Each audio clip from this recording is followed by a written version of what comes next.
Hi, this is Paul Slack, this Good News Planet. I'm talking to Debi Tibbles. Hi, how are you? I'm good. But I said your name Yes. wrong. I'm going to start again. Tibbles. Tibbles? I should have asked you how do I pronounce it.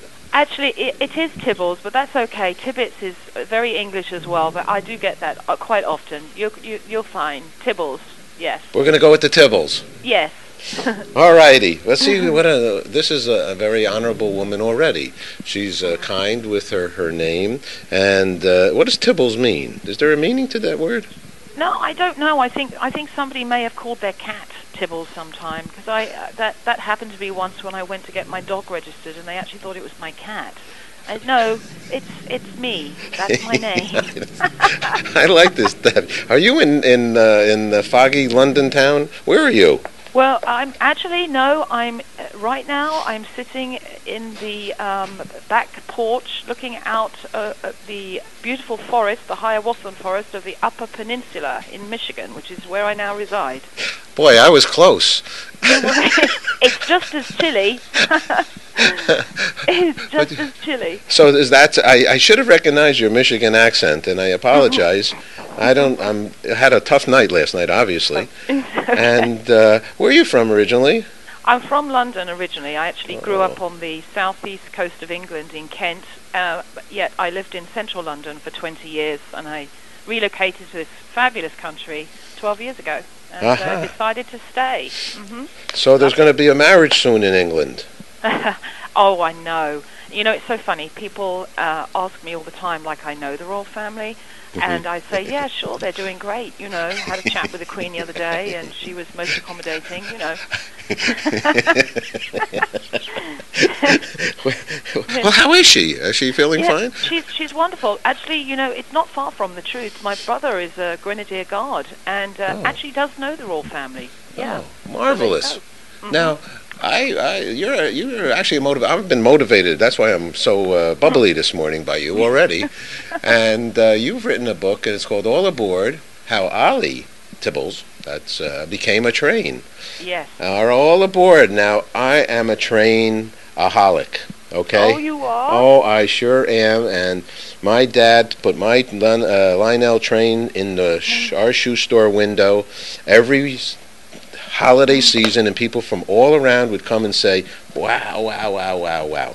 And my grandson, I just bought him another train. So tell me, who is this Ollie Tibbles? I think I see a picture of him on the back of your book. Yes, Ollie Tibbles is my son, and just like you, and I think a lot of our boys love trains. He was an absolute train fanatic. Yay. He even used to subscribe to an adult train magazine before he could even read. I mean, he just loved flicking through all the pictures, and he knew every train. He knew what buffers were, what switches meant, and absolutely enamored by trains. Yes, Yay. Indeed. Yeah. But how did that occur now? You know, it just doesn't kind of like, that doesn't happen the day that he got born.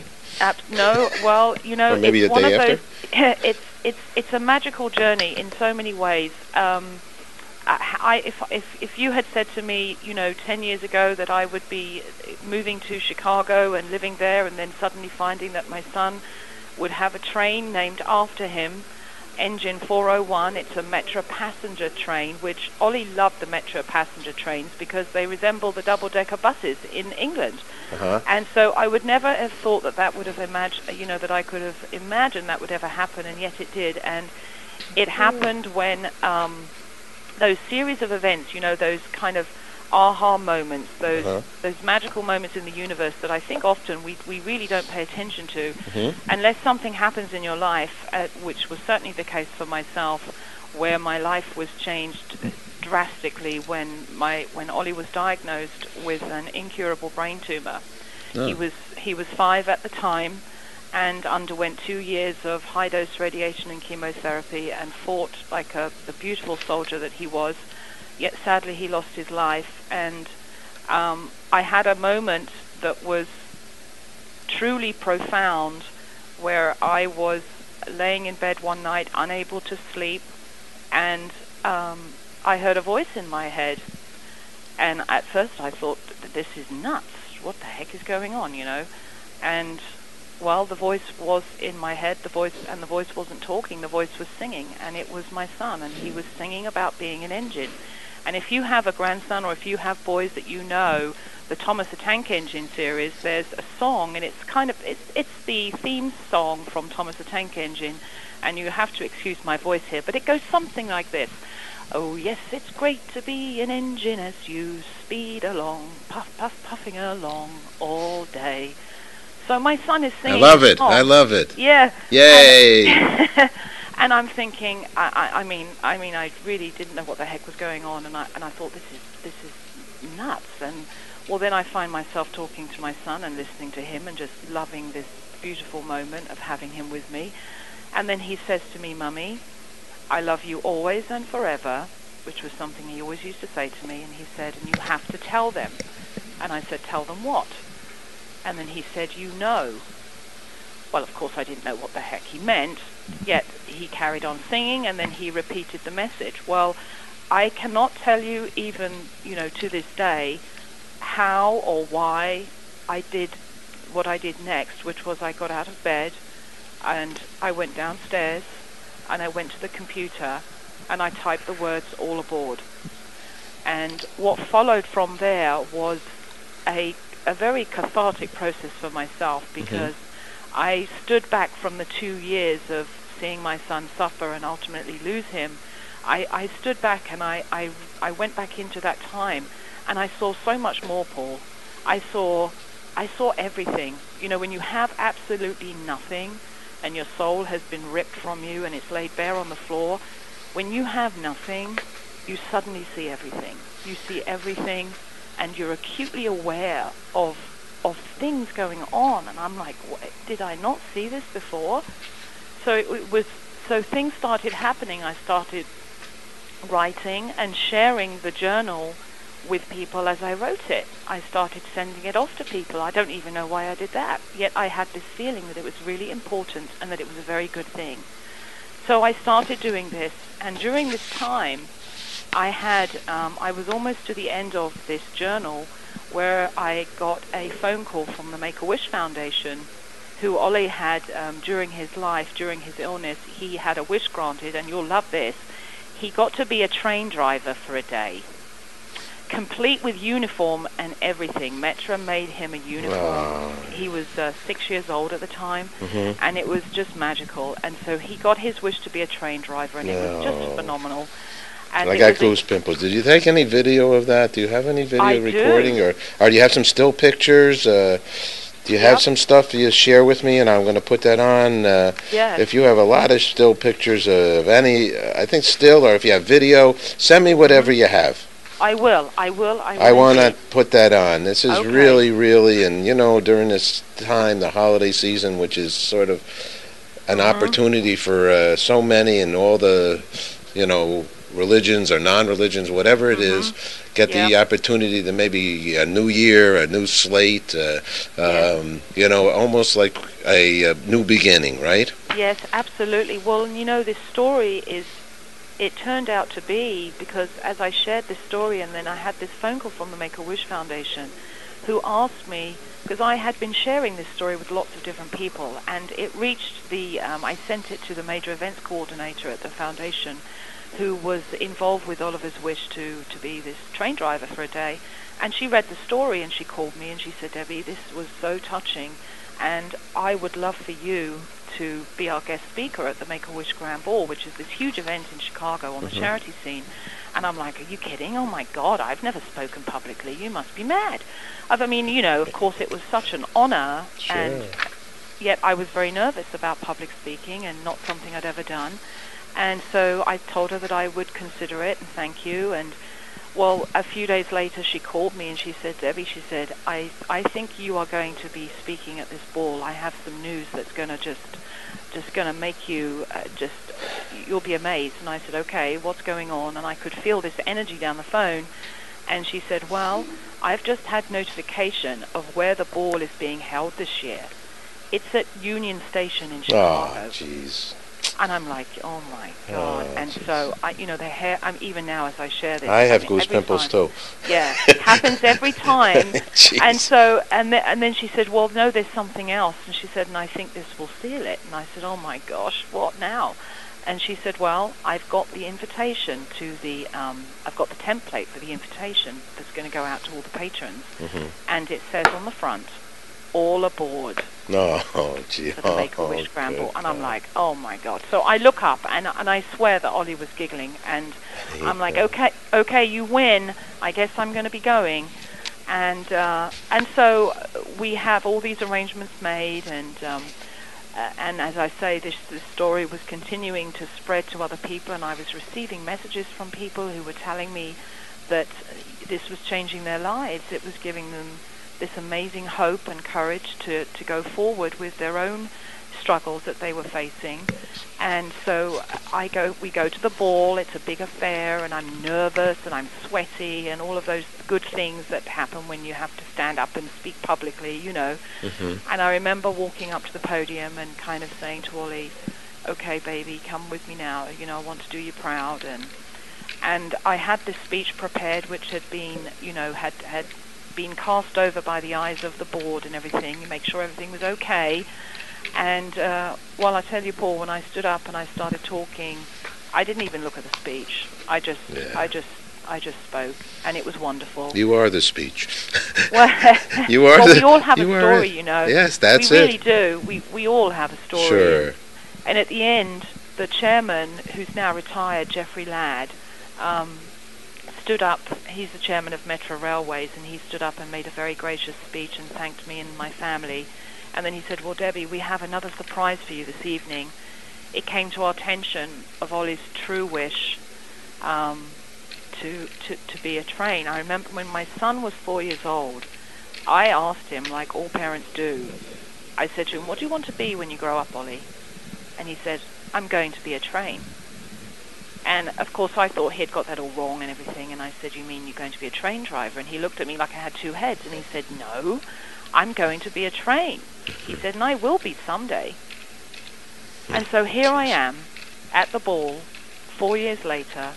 And here's the chairman saying he has a surprise for us. And he said, we got to learn through the story you shared of Ollie's true wish to be a train. And so it's with great pride that we announce today that we are releasing into service Engine 401, and it will bear the name of your son. And he turned, and behind were these huge Miramax screens, and these big drapes came falling down, and they had the cameras on the train that was sitting on platform number 3. And oh my God, I mean, it was just unbelievable.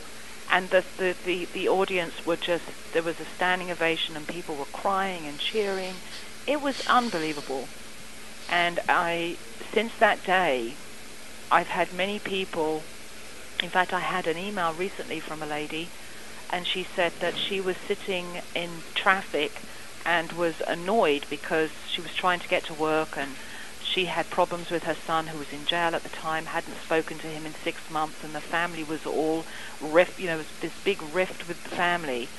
And as she was sitting there, Oliver's engine came past, and I didn't even know this lady. She Googled my name and found me, sent me an email, and she said, I just want to tell you that seeing your son's train allowed me to think of my own son. And she called him and told him how much she loved him, that she was proud of him, and she knew that they could make it. And it's when I have emails like that, when I see that this story is so much more than my story, it's everyone's story, that it's affecting people's lives. I mean, it helps me to heal as a mother, and yet it proves to me again that there's so much more out there than we really realize. Well, there's so much more out there when we really pay attention to what's important in our lives. It's so easy, and I know you know this, you can get caught up in the fast pace of life and the materialism of life, and it's really almost insignificant when we really look at what matters to us all, the people in our lives, those moments, even with a stranger, smiling at someone you don't know. Well, people might think that's weird. Well, why not? Why not smile at a stranger? You know, and that person is lifted. Doesn't matter if you don't even have a conversation. It lifts you. It lifts yourself, and it lifts other people. And this is the gift that my son gave to me. He opened my eyes to people, to sharing, and most importantly, to love. Well, Debi, I love you. You're really super duper, and oh, thank you, Paul. Good grief. That's all I have to say is good grief. Good grief. Okay, so this is what we're going to do. Just because I have to do another interview, and I'd love to talk to you more so. Mm-hmm. You know what? I think there's a book out there that's going to happen even soon called Good Grief. So, and you might even be around it, but be kind to yourself, to others. Let the kindness take root and spread across the railway tracks of life toward the destination of love. That just kind of came from my oh, wait, no, it came from your website. That's where it was. DebiTibbles.com. Everybody needs to go to it. I look forward to speaking with you. That's just part intro. Debi has also in the book, all aboard, she has the foreword by St. John Augustine, who helped create the Oprah radio, and a good friend and mentor for Debi, and a lot of good news here, no doubt about it. Debi, just last question, only because I have to go do another interview. Or we would keep talking for a couple days. What's good news for you? Good news for me is just touching people's lives. Good news for me is being able to oh my gosh, right now the good news for me is that my trailer hasn't blown away in this damn wind up here. Oh, is that right? and just appreciating that I have that. Do you know what I mean? Yes, and I do. The good news is my other son George coming to visit for Thanksgiving. That's good news. Good news for me is seeing all the joy that's occurring through not just this story and what's going on with all of that, which is marvelous. Yet my daughter, who has been struggling over the years with her grief, is now going into psychology and absolutely enjoying it. That's good news for me. Good news is my children are happy. Good news is that my ex-husband is remarried and so happy. That's good news. And good news is talking to you, Paul. Debi, this is magnificent. I'm really, I don't know if I can even do my next interview. I love what you do. I so love what you do. And it's a joy I'm a lucky talking guy. to you. I'm a lucky guy. There's no doubt about it. I'm a lucky guy to share the goodness of our brothers and sisters out there. And, yes, exactly. And it's all good. And I sometimes, I don't usually, but I do. Whenever I say it, I say amen, women. Yes. Oh, I may have to just nick that from you. I may have to nick that from you, darling. Be my guest. There's no nicking needed. You can just take it. All right, Debi. Look forward to seeing you, meeting you. Yes. Take care, my friend. Bye-bye. Bye-bye.